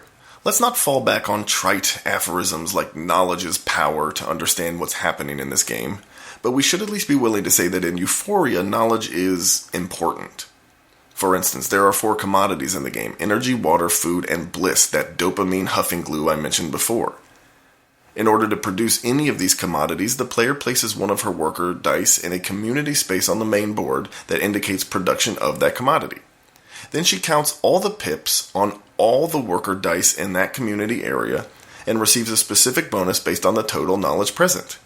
If the knowledge is very low, the bonus is okay. If it's a little higher, it's a better bonus, and the player gets to lower her marker on the knowledge track on the main board. I'll get back to that later. And if the knowledge is too high, the commodity production is strong, but the player must increase her level on the knowledge track. So essentially throughout the game, you want smart workers, smart enough to produce more efficiently, but not so smart that they go getting wise to their oppression. Knowledge, bad. Books, bad. Wrenches, good. There are other worker placement functions in the game, of course. Throughout the game, players will generate resources and commodities in order to open markets on the board, gain bonuses and influence in the political track of the game's 4 primary factions, dig tunnels, and place those all-important authority tokens on the board as the first one to reach 10 authority tokens wins. And when the player can't, or chooses not to place new workers on the board, she must retrieve as many as she wishes back into her pool. Now this is where that knowledge track comes into play.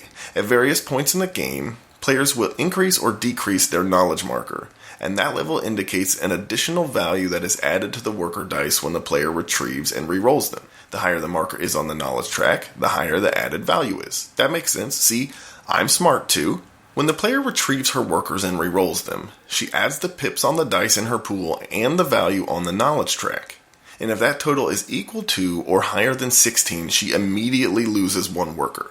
Thematically, this is meant to represent the workers have collectively gotten hip to your shit, and one of them told you to take this job and shove it. That's the academic way of putting it. Play goes on like this, and on and on and on, and blah blah blah, someone wins. Let's get to the good stuff. In the mid-1800s, this hirsute German cat named Karl Marx started writing a series of books and treatises to explain the system of industrialized capitalism and the way it inherently oppresses the proletariat, or the working class. In his model, the owners of production required a surplus labor force, meaning there always needs to be more workers with a modest set of skills than there are jobs to employ them. So the power always resides in the seat of the owners to hire and fire at will, not the workers to demand any sort of rights. Marx believed that industrial production turned workers into commodities, just another resource to be bought, sold, and traded by the guys in top hats smoking comically oversized cigars and holding burlap sacks with dollar signs printed on them. The commodification of the worker came through the surplus process I just described, but also in the nature of industrial work itself.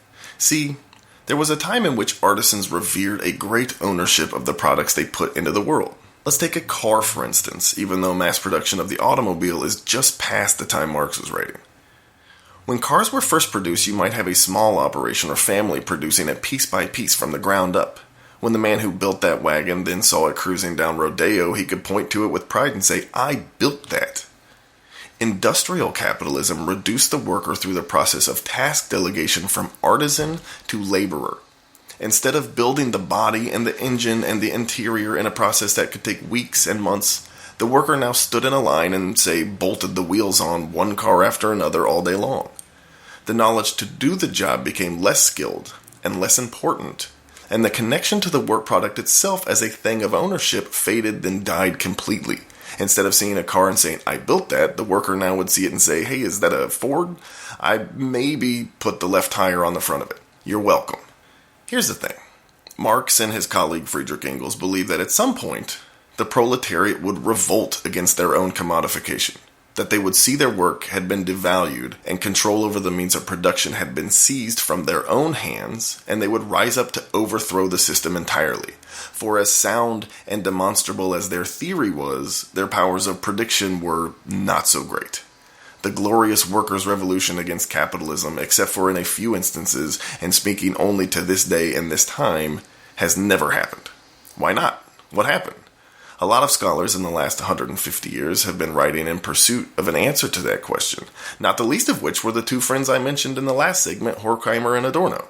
In the work of theirs I cited last time, the process of selling people garbage is complicit in the continued failure of proletariat revolution. See, when Henry Ford paid his workers just enough to afford one of his own cars, they stopped worrying about the fact that their job was reduced to unskilled, easily disposable wrench turning and started consuming. Like, sure, my life is a series of menial tasks and could be replaced at any moment by one of the 1,000 other people that applied for this job if I get even slightly out of line, but did you see that sweet-ass jet ski in the driveway? I think it makes a useful connection to the way morale is maintained in Euphoria, where you can raise morale when retrieving workers by giving them food or bliss and blasting their minds into passivity with chemical abuse. Horkheimer and Adorno had a colleague in Frankfurt by the name of Herbert Marcuse, and he published a work that I think is perfectly illustrated in the mechanics of the Stonemaier game Euphoria. In the work One-Dimensional Man, Marcuse attempted to outline the philosophical assumptions of maintaining an advanced industrial society, and how those assumptions led to a tacit agreement between the oppressors and the oppressed to just be cool with the oppression taking place. In this book, he identifies technology and the technological apparatus of production as a central culprit. Technology does a few things to the one-dimensional mind and the one-dimensional society precisely to make them, well, one-dimensional. First, it creates an illusion of objective control over everything. Because science produces empirical measures and predictable results, especially as our technology allows us to observe it at a subatomic level, we now come to view nature as a series of codified laws. It certainly is useful knowing how gravity works when building a bridge, for instance, and to rely on gravity to work the same way all the time so the bridge doesn't collapse. But Marcuse argued that it is a sign of unmitigated hubris to assume nature gives even one shit about working like a clock for our benefit. In that way, science and technology that purport to be objective observers have already made a decidedly political choice to commandeer nature for the purposes of humanity, and that decision is never, ever a neutral one.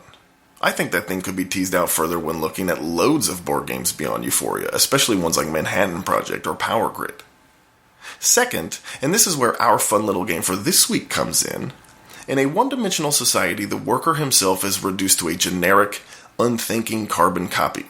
It is necessary, in an effort to maintain control, to keep the proletariat in a constant state of manageable, reproducible drones so that they find themselves always just outside the grasp of this ethical dilemma of people dominating the natural world. Rather than playing this out through pure domination like we would have seen in previous historical moments, for instance saying, work to my benefit or I'll cut your head off in front of all these people, this sublimation of the worker happens through bureaucratic management. Bureaucracy, which also parades as a technical, value-free structure, administrates control over the worker through notions of rules and order. And it obfuscates the seat of power so the worker can maybe go tell his manager that he wishes he had a longer lunch break, but couldn't even begin to imagine who to address if things got really out of hand. And because the technical bureaucracy appears value-free, the one-dimensional man accepts his role in the process, a cog in the machine, and keeps on trucking. Y'all, this is Euphoria. We at the table are bureaucratic administrators. We are placing workers, literally printed with fucking cogs on the dice, and taking every available measure to keep them from learning enough about their own oppression to throw a fit. Because when the worker revolts and you lose a die, it's a real blow to your engine. The entire effort of Euphoria is to keep your workers just baseline enough to give you better production, but not so much that they understand they have value at the human level and resist their own commodification. My only real gripe about the theme is that they call it a dystopia and imply that it's a thing happening in some distant science fiction future. If you accept the thesis of Herbert Marcuse, and in this instance I think we can, because it's a strong one and one that has verifiable evidence, then Euphoria isn't science fiction or predictive. It's an observation of our lived world. You could make it a game about modern industrial life, or some version of it to fit our service economy since we don't manufacture anything in the States anymore, and you wouldn't have to drop a single mechanism. But that probably would lead to a lot of pissing and moaning from gamers who don't want politics in their board games, and to that I say, let's save that for another segment. I'm out of time. play Euphoria, damn the torpedoes, go to work tomorrow, and tell your boss he can eat shit. I'm Nick Mariner, on Twitter @TheGoodMariner, and my board game blog is ICallYellow at ICallYellow.com. Thanks for listening. Yes, as Malakis, Plato here, Greece's premier brain man, and in my republic, all of the philosopher kings would listen to the Perfect Information podcast, and that is why I'm nominating them for a Golden Geek Award. It's crass, unsophisticated, and emotionally manipulative. It's this week's review. Welcome. Take seat, have a drink. I have a great surprise for you. A tactical squad combat game, mission-based and fully cooperative. We have a strong AI that will allow planning and strategic expansion on the board. Individual player powers and abilities round out the game. And yes, that is the mutilated female torso you see on the board. And yes, the wounds consist of variations of internal bleeding, organ failure brought on by blunt trauma, and mutilated limbs. And yes, the depiction of scarred, mostly naked torture victims is just part of the charm of Perdition's mouth, Abyssal Rift. Yeah, skip to the end. It's the one-sentence review. Like a shred solo in a song about orcs, this game bursts with ideas and bravado. But also like a shred solo in a song about orcs, you wonder, was that really necessary? It is excess and overindulgence in art direction, components, and rules conception that sinks an otherwise cleverly constructed dungeon crawler.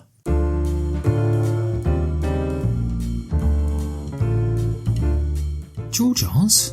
Ooh, what's that in the corner of the room? I don't know, but it's eating peanuts with its nose.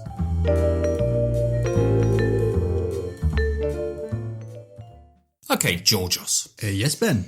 The elephant was very easy to get into the room this week. Yes, it was wearing spikes and leather and then it was long hair. It was mutilated into 1,000 pieces and spread bloodily around the room. Pretty much. The elephant in the room of this game is not what it should be, which I think is the interesting rondel mechanics that thrust this game forward, that is the centre of this game. I think the elephant in the room is the choice for the art design and the direction, and the excessiveness of it. Can you give our listeners just a brief sort of précis on what they decided to go for? I think they went for... Well, they looked at Warhammer Fantasy. Right.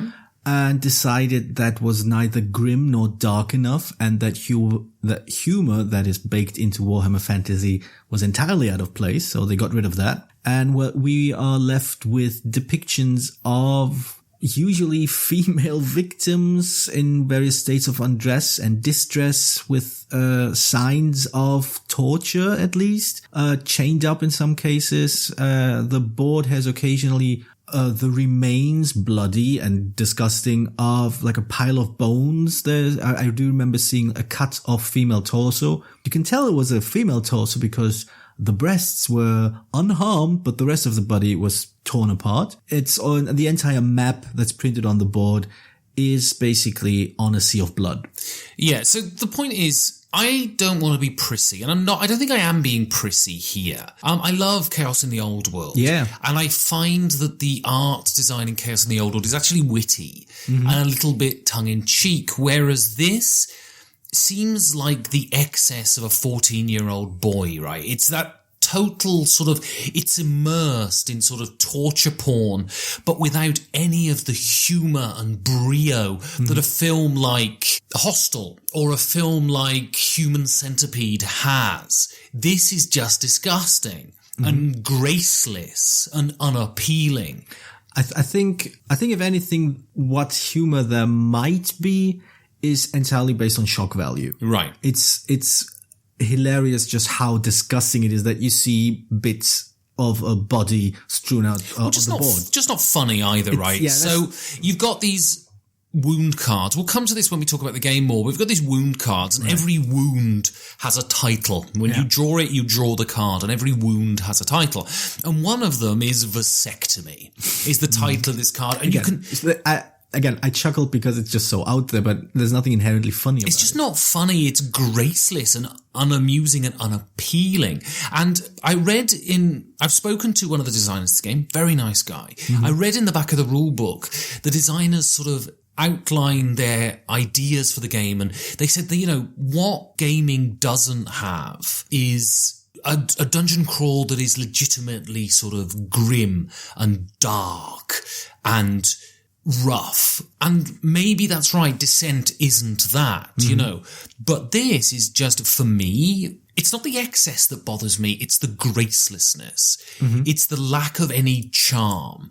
It's just it feels like someone has been stuck in a room for too long and has let their mind wander into areas, but without any kind of conception of structure or humour and I'm not saying it doesn't necessarily has to have humour, but it has to have some sense of direction, and it seems wanton and childish to me. Right.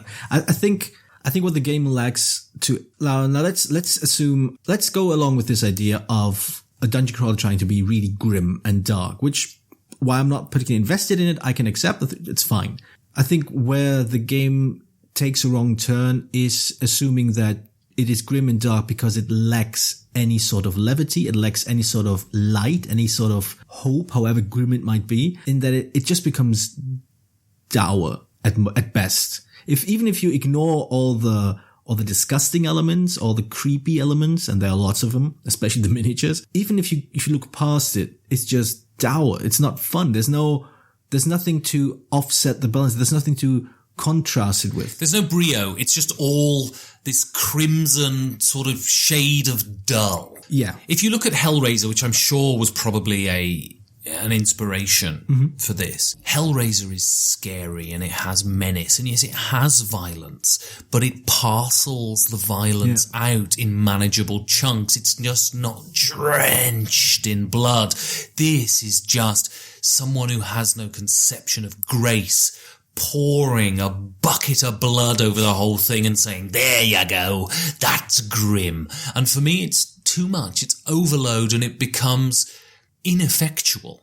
Yeah, there's certain numbness that comes as you play the game. At some point, these don't really have any effect on you anymore. It doesn't feel grim. It just feels like a white noise in the background. But ultimately, I think it doesn't seem to serve any purpose, really. I think we've played a few scenarios, and I at no point did I feel that there was a story emerging. At no point did I feel, it's a dungeon crawler, so I'm not expecting some kind of Sherlock Holmes consulting detective type narrative to jump out at me. But I do at least want to feel like there's more to this game than just, kicking open the door and killing everything in sight. And there wasn't, and added, because it's wedded to this background, to this bloody, gory, disgusting background, it just becomes a bit tiring to play. Not exciting. And a large part to do with that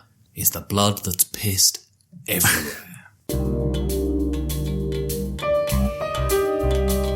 So, what did you think of my interactive, candid photo montage? Well, it was certainly an experience. All right, Georgia, I think, it's kind of clear where we're going to head with this game, but what was your experience playing the game? Despite what I said a few seconds ago, I think the experience started off interestingly, because when we started getting into the game, getting into the rules, figuring out how it works, I was kind of intrigued, because it did do a few things that dungeon crawlers generally don't do. It felt much more strategic, much more tactical. You could plan ahead. You can sort of move around. You can sort of think about, all right, there's this eventuality we have to prepare for. If the card draw doesn't go our way, or if it does go our way, we have to prepare for this, and this sort of nicely structures your decision making, nicely structures what you want to do, what you need to do, sort of gives you various objectives, like short-term objectives to reach within the overall objective of the mission. And that was interesting. That's appealing. I think that works, once you sort of figure it out, once you get your handle on it, it works well. It's fun. But then the experience began to feel samey. It felt repetitive. It felt random at the wrong times. And the AI, for all its strengths that it does, and that it sort of becomes transparent without being predictable, somehow also led to situations where things were just nonsensical, the way you would expect in a very, very buggy computer game. Right. I mean, that's the thing. I think the experience of this, the perfect descriptor. The experience of this game is buggy. It feels like a game in beta test, right? Right. And the first time I played this game, I hated it. I thought it was overwrought. I thought it was full of a million fiddly rules. There is a constant back and forth to the rule book, and this ain't my thing. Then the second time I played it, that changed, and I actually enjoyed it. Once I'd got the sort of run of the game in my head, it was enjoyable. So this game doesn't have dice, and your action selection is based upon a rondelle. Yeah. And you can't take the same action twice. You have to move, and you spend action points. So there is a lot of talking between the players about what should you take and what should I take, and is this going to cost me too many action points, and so on and so forth. And that's really interesting. This rondelle mechanic is interesting. The AI is also a rondelle, and you draw a card, and stones are moved, and they take the number of actions on the card, and they move around the rondelle. It's interesting. The ideas are interesting. I just don't think when it comes out in execution that it's all that interesting. Because it boils down, for all of that desire for complexity and nuance, it always ends up being move here, smack that.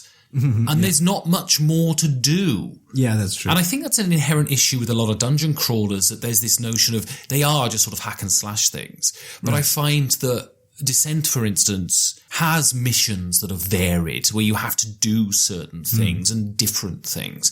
And also, I found the experience of not being able to take the same action twice ended up being frustrating, as opposed to being challenging. Yeah, no, I think there's this, I think it's a mixture of both. Yeah, it's definitely challenging in some ways, but also frustrating in others. But overall, because ultimately there's so little variance in what you do, it's just a variation of how far you move and whether you attack right now or you attack later, or whether you draw a few cards back into your hand, that makes it sort of lose steam as you play. I think once you figure out how the rondelle works and how you work it in your favor, it's fun. And then you realize the rondelle doesn't really allow for a lot of things to happen. It's very constricting in a way that becomes frustrating, right? Yeah. And the other thing I think that really strikes me about this game is that for all its emphasis on art direction, on mood, on setting, on creating this grim, oppressive fantasy world, the game experience doesn't seem to match this idea of dungeon crawling. But I have to be fair though, this isn't entirely the fault of this game itself. If you allow me to retrace my steps a bit, or my thoughts a bit, I mean, this game is quite clearly inspired, if not based on Descent. Descent itself was based on Doom the board game, and Doom the board game was itself obviously influenced by Space Hulk, which sort of this lineage sort of shows why dungeon crawlers have become this tactical squad combat game. Right. Even though I'm quite certain I'm quite certain that Tolkien didn't write the dungeon crawler with a passage through the mines of Moria, where he explicitly explained how Legolas was flanking like the right exit so Gimli could run forward and cover this area and so on and so forth. While gameplay wise, this is fine, this is fun, and I enjoy it to a certain extent, it seems an odd contradiction to the theme it's supposed to invoke. And it seems to be one of these idiosyncrasies of our hobby, that we have merged these two approaches and have no problem looking at a dungeon crawler, seeing a squad-based combat game, and think, yeah, that's a dungeon crawl. That's a fantasy thing. That's kind of like a variation of the Fellowship running through the Mines of Moria. Dungeons & Dragons is very much that. When it's played poorly, it's walk along for a bit, have a fight. Walk along for a bit, have a fight, right? Yeah. And so this is, and this game, for all of its desire to innovate, the experience is just hit the thing. Hit the thing, or not be able to hit the thing, because we'll get this into design, but there's one rule that blows my mind: friendly figures block line of sight. That's insane. That's absolutely insane. And that really limits what you can do. And you can have great tactical squad games. Mm-hmm. This ain't one of them. So what do you get if you mix together sexual frustration, hatred of the world, and congenital stomach problems? That's basically you. That's design. So, I want to start with the positives of this design. Mm-hmm. I think sort of universally the execution isn't great. Okay. But you can really see with the rondel mechanism, with the sort of rigorousness of the rules, with the desire to try something different. And their previous game, Black Hat, is a trick-taking game that has board placement. There's a real desire for innovation here. There's a real desire to do something different and something interesting. And the only problem is I don't think as designers they're quite there yet. So all the ideas are great, but when you put them together, they're not cohesively interesting. And this game is buggy as all hell, because you have one design is the rondel of the enemy moving mechanic. Mm-hmm. And you move stones and there's fight, or move, or spawn. Yeah. And actually, all they end up doing is not having any AI. They just shamble towards the players like zombies. That's all they do. There's no artificial intelligence there.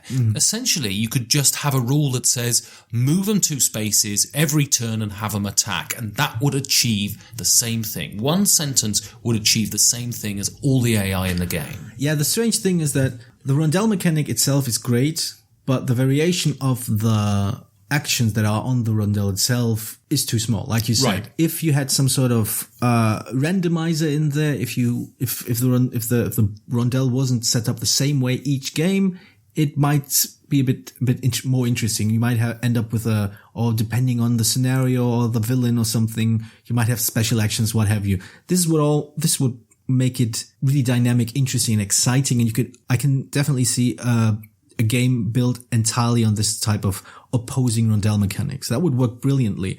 I think though that the game, as much as I like the rondel mechanic, especially for the player characters, because of planning, strategizing, and so on, and necessary coordination, I think it's let down. The entire game, the entire rules design is let down by, in a way, Kickstarter, I think. I absolutely agree with you, fundamentally. The game is a Kickstarter game. As such, at some point, once a Kickstarter game is funded, you add stretch goals and another stretch goal and another stretch goal. And in most cases, these are, as far as I can tell, these aren't like essential rules components that are added. They're just variations of the same idea. And it's this sweet poison of variations that I think really slows down the game. Well, there is this prevailing thought, and it comes from certain areas of the board gaming world, that more is better. If you give me more stuff, it's better. Right. And I'll get more variety and it's more replayable, which is a myth because most people don't play games more than 3 or 4 times anyway, so it's not an issue. And also, just more isn't always better if you throw your game off balance. So this game has 100 different decks of cards that don't really add anything. It has 100 different components that don't really add anything. But fundamentally, it has rules that I think get in the way of enjoying yourself. Well, yeah, let me just, I wouldn't be so harsh as to say they don't add anything. They do add a little bit. You do get a little bit more out of it if you have some variance in the miniatures as opposed to just every enemy looking the same. It's nice to have a little bit of variance in some of the cards instead of all of them looking the same. This kind of extra, this kind of step that you can afford thanks to Kickstarter is great. But you need to recognize that at some level, the return on investment just isn't there. And of course, let me just finish. you're adding more and more variations, more and more extra tiny little rules that people need to look up. Like for the, I don't know what you call the hero deck, I think, the small cards that you draw to see how far the enemies move, but also in place of a dice roll, you have this deck. You have standard cards, and that's it. But I'm quite certain this would be the kind of rule that decent developer would have cut. You have 3 extra decks you can shuffle into the main deck to slightly change the variables of the cards you draw. It's pointless excess, right? Yes, it's too much work for too little effect. And the problem is, Kickstarter is great. And I'm really in favor of Kickstarter. And Kickstarter allows people to achieve their dreams. And it also, unfashionable things can be published. Mm-hmm. But, of course, the inherent problem with Kickstarter is that sometimes things don't get passed by enough eyes. Yeah. And I think this game is a great example. There are 1,000 fiddly rules that should have been cut away. There are just a lack of variation in the core rules that should have been developed and rejiggered and made the game more exciting. And there are lots of bugs. We played the game in which certain enemies are supposed to escape. And in this one map we played, there's difficult terrain. Yeah. And you have to spend movement points to get over this difficult terrain. Enemies and heroes alike. Well, in this, these one set of enemies couldn't move over the terrain because they didn't have enough movement points to enter the space. Therefore, they just move, stop, and couldn't do anything for the rest of the game. It was the conga line of slaughter and death. Exactly. And so you have this inherent problem with Kickstarter is just not enough eyes, and not enough experienced eyes get to look over something. And this game, I think, with a sort of structure around it that could have really developed it, could actually have turned out to be very innovative, very interesting, and it would have reeled back the excesses. You know, a proper publisher would have said, okay, maybe let's have few less dismembered fucking corpses on the board. A developer would say, okay, is this rule necessary? Knock at the foundations. Is this extraneous rule necessary? Is this necessary? Mm-hmm. And you would have had a game that is more cohesive and fundamentally more enjoyable. Because when I'm spending most of my time with my nose in the rule book, that ain't good. Oh yeah, I think, like I said, the central mechanic of the rondel works beautifully. I think a simplified dungeon crawler could have benefited instead of, using action points and turn and stuff like that. Using this rondel mechanic, having clever ideas with it, it could have been a tight little machine that would have allowed for brilliant ideas with every expansion that brought in new scenarios. That would have been beautiful. Instead, what you get with this game is basically this tiny, fairly stable little game. The first 25 expansions baked into the core set. And that's core set. And that is, ultimately what makes this game kind of fall apart on the table. There's just too much in there, and without the ability to remove things to make them more playable, more coherent, more cohesive, and just to make the entire game flow, easier, which is one of the things that the rondel mechanic seems to suggest. And, a game that plays and flows easily and allows for interesting decisions as you play. Timo Multimaki is the guy who's the main ideas guy behind this. I look forward with interest to games that he will subsequently make, because clearly his ideas are good. Yeah. I just think this one is a load of great ideas that doesn't come together as a game. Playing this made me want to play. All right then, Georgios. Yes? What did this game make you want to play?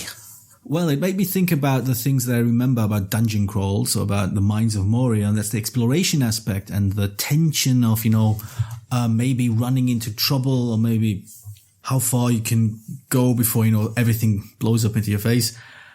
And I think the game the best sort of merges the fantasy setting and background with this idea of fear and the unexpected and exploration is what I consider the finest, smartest, most sophisticated game currently on the market. Ooh. And that is Dungeon Quest. That's very sophisticated, Dungeon Quest. It is possibly the most sophisticated game out there right now. It should be it's basically art at this point. Right.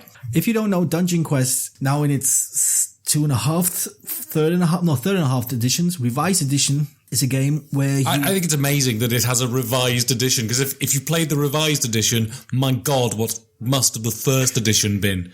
Actually, I think I remember playing the second edition and then only the third edition and reading about the revised edition. At the core, the gameplay hasn't changed at all. You start at the corner of a dungeon. The dungeon is the board, but it is not printed on the board. You draw tiles that tell you how the dungeon sort of twists and turns to get you more or less into the center where the sleeping dragon lies with the gold hoard. What you're trying to do is get to the middle of the board, randomly drawing tiles, not knowing what awaits you, steal gold, run out before the turn limit is over, and you're dead. And dying is something that will happen a lot in this game, because a lot of these tiles you draw have traps or have something awful waiting for you. Not all of them, just some of them. One of the most humorous elements of this game is, to me at least, is the fact that you can draw a tile which has like the endless, is it the endless hole or the endless abyss or whatever, where you basically roll a die, and if you fall into it, you're dead. Or you can get my first game of the second edition. I was overrun by snotlings, I believe, and I died literally in the first room due to snotlings overrunning me. And if this doesn't make you chuckle, you might be taking board games a tiny bit too seriously. Well, thankfully, Dungeon Quest is about 30 minutes long. I mean, any longer it would be unbearable, but it's just the right length of time for that level of dumbness. Yeah, the great thing is basically, and I think there's a very, very funny video somewhere on YouTube where it talks about the appeal of Dungeon Quest. And what it is that this simple game, which is all about pushing your luck, opens up to people sort of egging each other on. Sort of the meta game, the playing your friends, that calling each other chicken because, oh, you're going to run away now with just 2 gold coins. This idea of completely stupid bravado in going deeper and deeper into this dungeon, which could kill you at any moment, and then basically maybe getting roasted by the dragon as he wakes up because you were just too greedy to get your hands on it, or maybe you took too long to get out again. There's just something hilarious about pushing yourself, taking too much of a risk in this fantasy style setting. And it does, basically, I played Perdition's Mouth, which was far too big and far too long, and I want to play Dungeon Quest, which was funny. Yeah, the game I want to play is a game that tells the story I think they want to tell in Perdition's Mouth. It has elements of gore and disgustingness. It has elements of combat and violence, but it also has that feeling of exploration and revealing something to you. And it's nuanced and it's varied and it's interesting and it's also mechanically really innovative. And that's Arkham Horror, the living card game.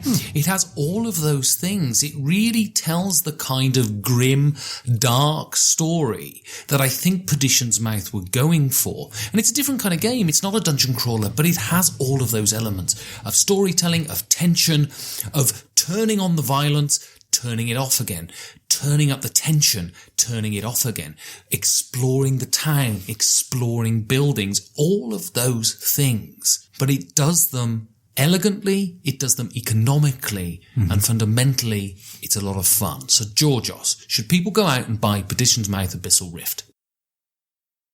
No. Thank you. Yeah, unfortunately, this game is full of great ideas. It has the potential to be great, but this one, follow Timo Multamaki. Look for his games in the future, because I'm sure he's going to do something that's great. Unfortunately, it ain't this one.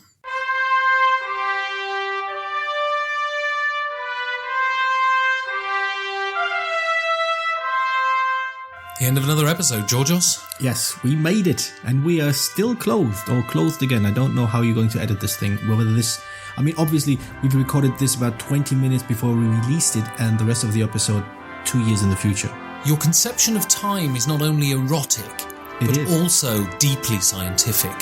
Very much so, yes. You're like the sex scientist, Georgios. Like I said, I was the Hellenic sex god, and now I'm the Hellenic science sex god. All right, so how can people get in touch with us, Georgie Porgy? Well, if they do want to get in touch with us or just touch us, well, I'm not sure about the second part, but at least, they can reach out to us on Twitter at InfoPerfected and PerfectedInfo. They can send us an email with their great ideas and even better opinions at infoperfected@gmail.com.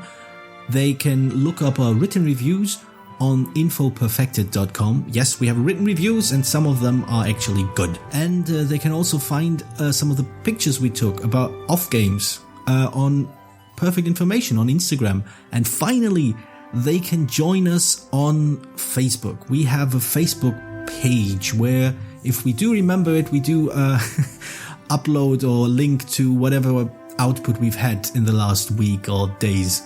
And I think the last one goes over to you.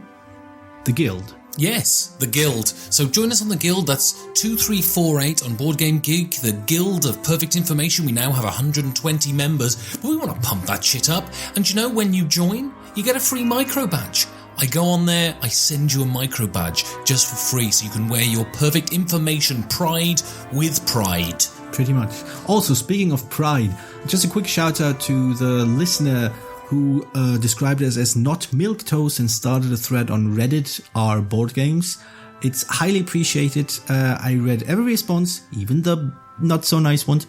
It's great. I mean, some of it is just, stroking my ego, having people talk about us. But I have to say, I'm very thankful, grateful, and I'm happy that people are enjoying the show, and I hope they will continue to do so. And if they're not, they at least tell us why. Which brings us to the final pitch that we do at the end of every show, but it's kind of important, I think. If you like us, you can support us. There's a support button on the website. You can go there. You can throw us a few monies, and it just keeps the show alive. And yes, and do not be surprised that you might be linked to a German PayPal page. I haven't quite figured out how to set it up in a way that actually notices the country you're from. And also, if you can't give us money, or you just don't want to, or you want Which is fair. You want to spend it on sex things, you should. You can give us a review on iTunes. You can talk about us on your shows. You can have us on your shows, like the gracious Isaac Shalev recently had the lovely fragrant Nick Mariner on to talk about the show. Yes, fragrant is a good word. You can tell your friends. You can come to us on the Guild. You can do all of those things that just help the show grow and help us grow and get better. And finally, if you like us to review your games, because playing games is essentially the lifeblood of what we do, then drop us an email, infoperfected@gmail.com, and we'll do our best to be as honest as we can about the games that you make. Yes, I have little to add other than booga booga. Well, I'm going to watch Trainspotting 2, Georgios, want to see that at the cinema. And do you know how I'm going to get into the mood? You're going to crap the bed and then struggle with the sheets? I'm going to jack up as hard as I can on all the smack in the world. Say goodnight, Georgios. Oh, no.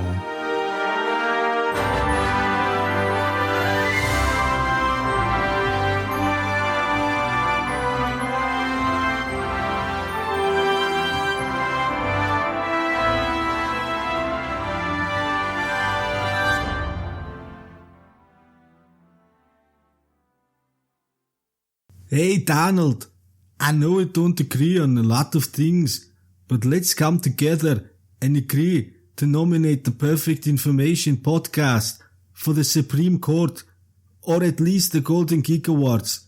Show the voters you still care, and maybe resign.